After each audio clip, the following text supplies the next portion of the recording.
Hello everyone, this is our ASPLOS talk for Orchestrated Trios. Trios is a compiler method for efficient communication in quantum programs with 3-qubit gates, specifically the Toffoli gate.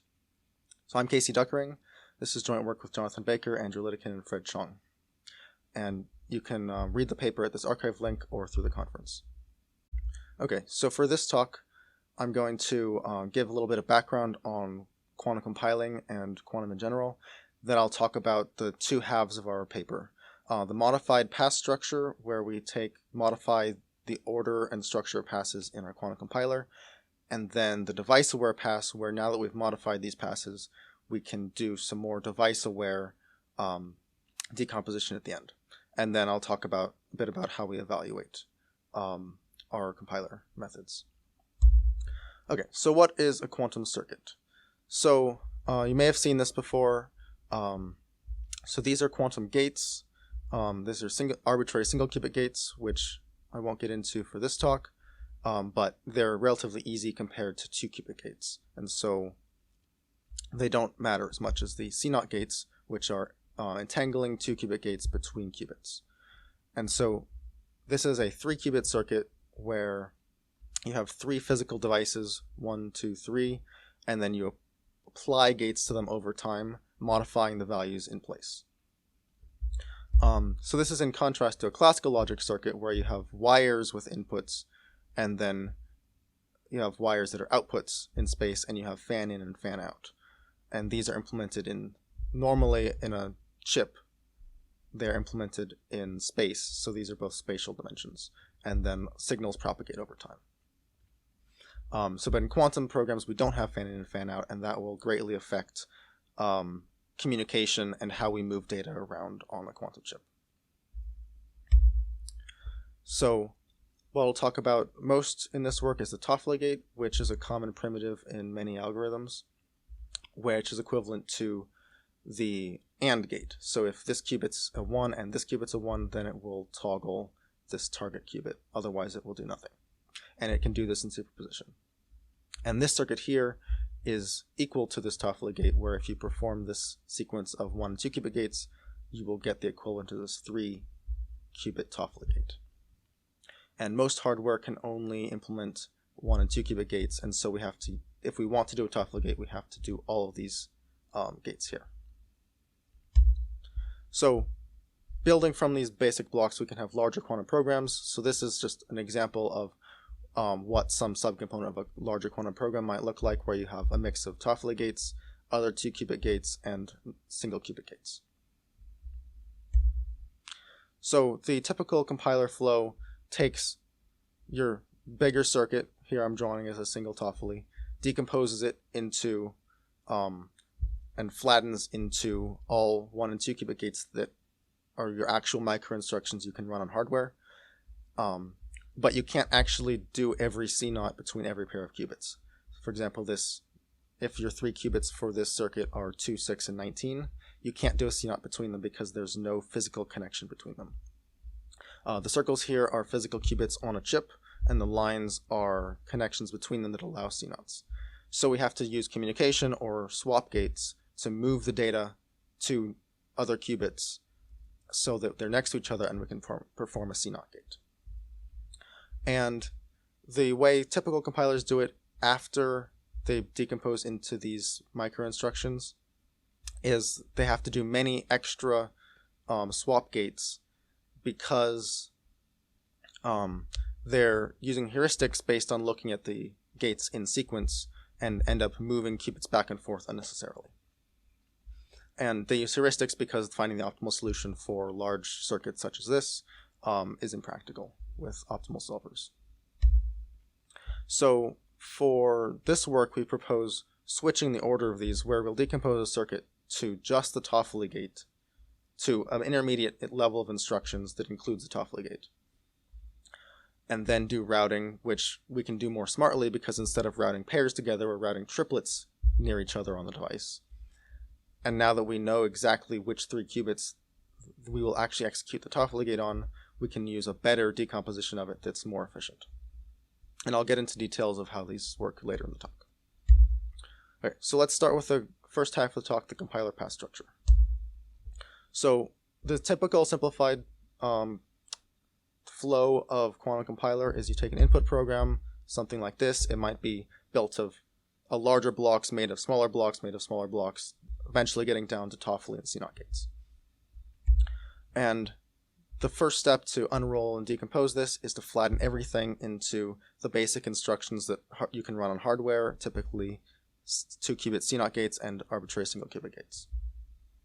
And once you have that, then you make sure that the CNOT gates can actually be run between pairs of qubits by adding swap gates for communication.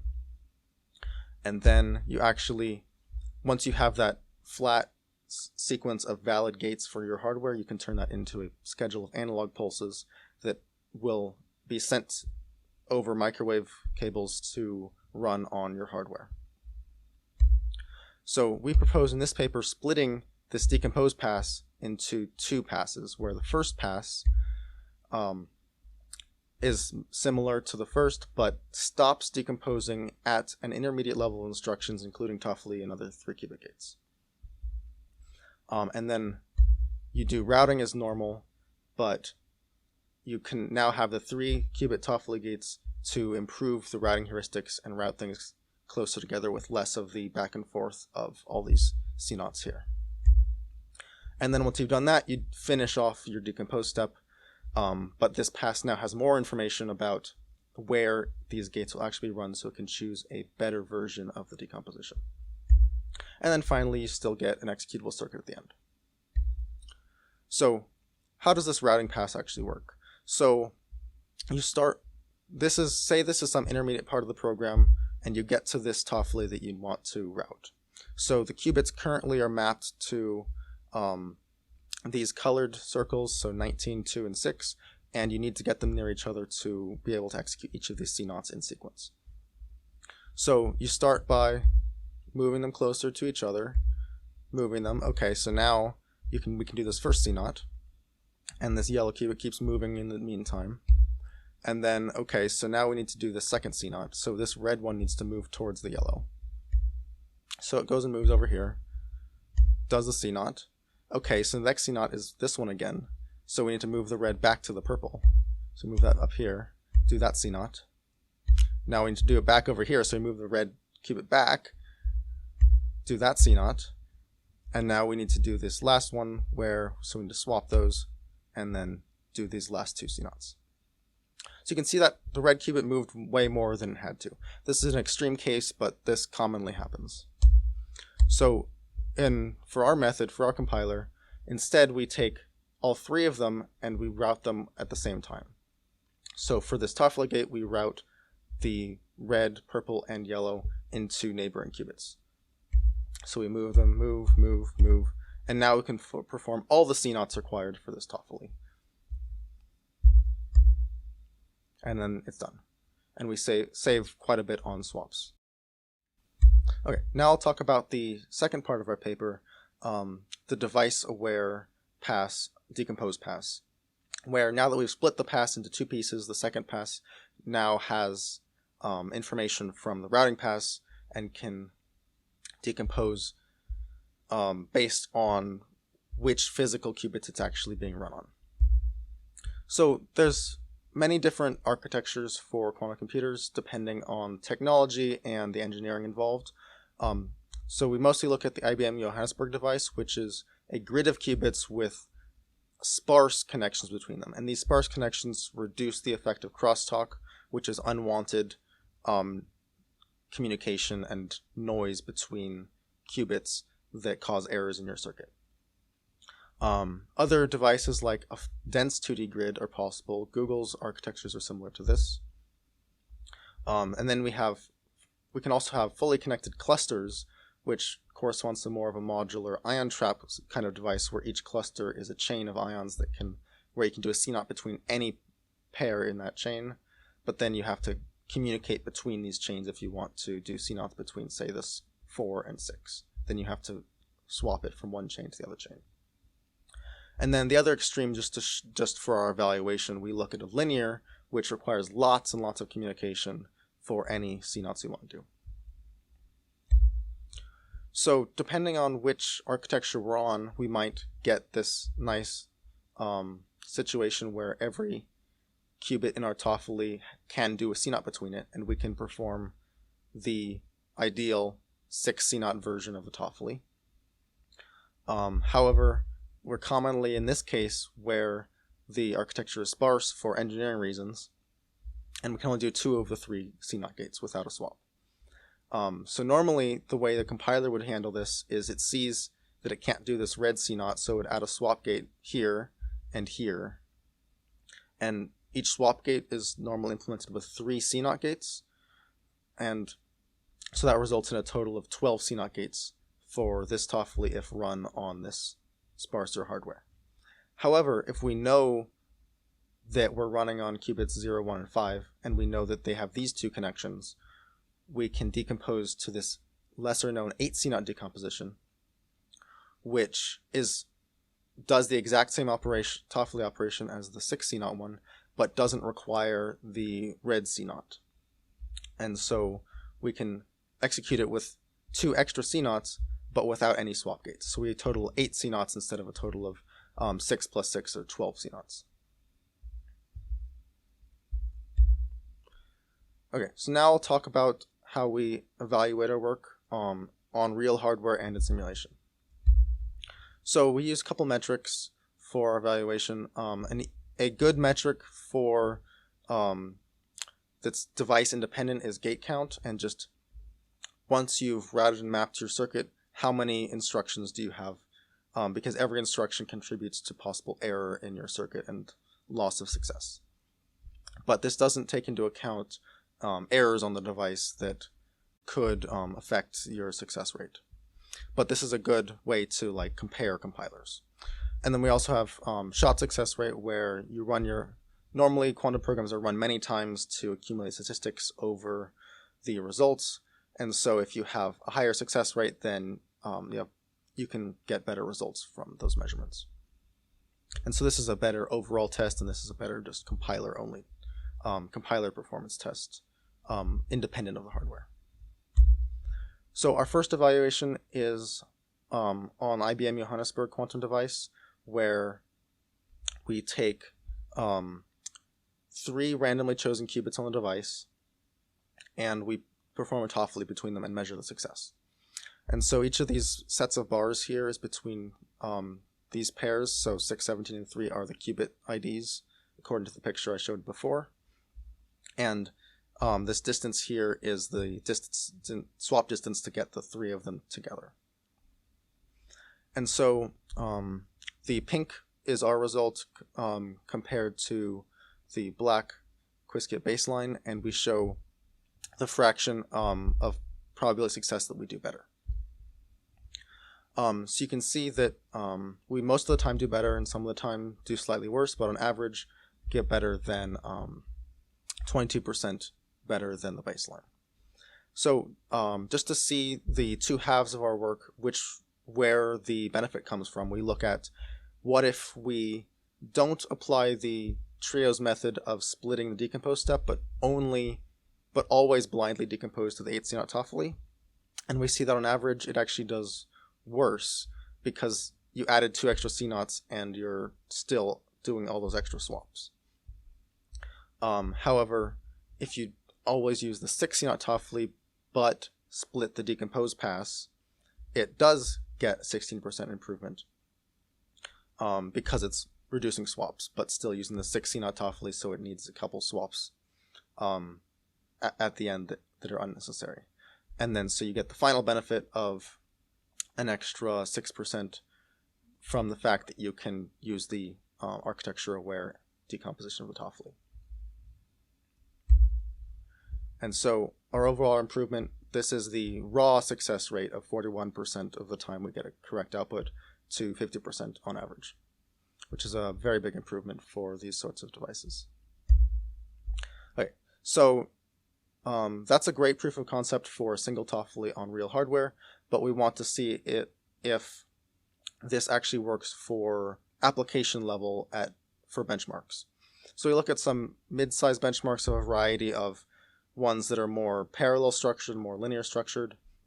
And we also look at these 3 benchmarks that contain 0 Toffolis. And because they contain they're defined only in terms of CNOT gates and not Toffoli gates, we don't expect any benefit from our methods, but we show them here for comparison. Okay, so we look at our benchmarks here. So each cluster of bars is a benchmark, and if it's above this black line, then that means we had an improved success rate. If it's below, which none of them are, then that means the success rate is worse. So our ones on the right here, which had 0 Toffolis, are all identical, so 0 improvement. But all the ones that did have Toffolis had improvement. The exception are these 4 and 5 qubit circuits, which on the clustered device, which means that they were all within one of these clusters, and so 0 swaps were required, and so there was no benefit to be gained by reducing communication. And so you can see here, so on the cluster device there's many connections, so it should require very few swaps in communication, versus on up to the line device, where you need many swaps and lots of communication. There's a lot to be gained by smartly improving your communication instead of extra movement back and forth of qubits. And so we see that here, where we get some improvement for all of them, but more improvement, and in this case 4000x improvement on the linear case. But circuits devices like the Johannesburg device are a bit more typical, especially of other IBM devices. And so if you focus on the orange bars, you can see that we get a variety of different large gains for each of our benchmarks. And on average, we get 4.4 times gains on the Johannesburg device. So these simulations for these benchmarks is great, but depending on the modeled error rates of our devices, or how often each gate has an error, can widely change the heights of those bars. So we look at, depending on how good the error rate of the device is, what height those bars should have been. So this on the left here corresponds to the actual error rates of the devices, which would show that we get 10,000 up to millions or higher improvements in the success rate, just because these benchmarks are so large that they would get essentially 0 success rate on a real device. And so any improvement in communication will greatly improve the success rate, showing these large numbers. And in our experiment with the simulations for the previous bars, we use this 20x point, which gives us more reasonable numbers to compare, but is an arbitrarily chosen number, and so we get, this is where we got the bars from. And of course, if you have good devices, then it's less of an issue to improve swaps, but that means you can just run bigger devices where these sorts of methods will still give you improvement. So, in conclusion, we modified the pass structure of quantum compilers by splitting the decomposed pass, and this allows the routing heuristic in between the decomposed passes to be more effective by taking advantage of that mid-level set of instructions, including the Toffoli gate, instead of only having access to the very low-level gates that you can run on the device. And now, because you've split the decomposed pass, we can also have an architecture-tuned Toffoli and decomposition, which allows us to have 0 intermediate communication for the Toffoli instead of the extra 2 swap gates that we saw earlier. And both of these together both improve program success rate and gate count, which is great. So these methods are compatible with noise-aware compiler methods that look at device variation and saying, like, this CNOT on the device is better than this CNOT on the device, and so specifically choosing it for routing and placement of qubits. And so noise-aware compiler methods should work nicely with our method of allowing to better use the routing heuristics that the noise-aware compilers use. And overall, this motivates that algorithm designers design more hierarchical designs. Currently, the focus is on hand optimizing as much as possible on the C0 level of gates or even at the lower schedule, pulse schedule level. But we show here that if you give the compiler a little bit more structural information about your circuit, that you can actually get a better result compiled for a variety of architectures instead of a hand-optimized that only works on a specific architecture you optimized for. Thanks for watching. Come to our ASPLOS Q&A session on Tuesday, or contact me at the information below, or read our paper in archive. Thanks.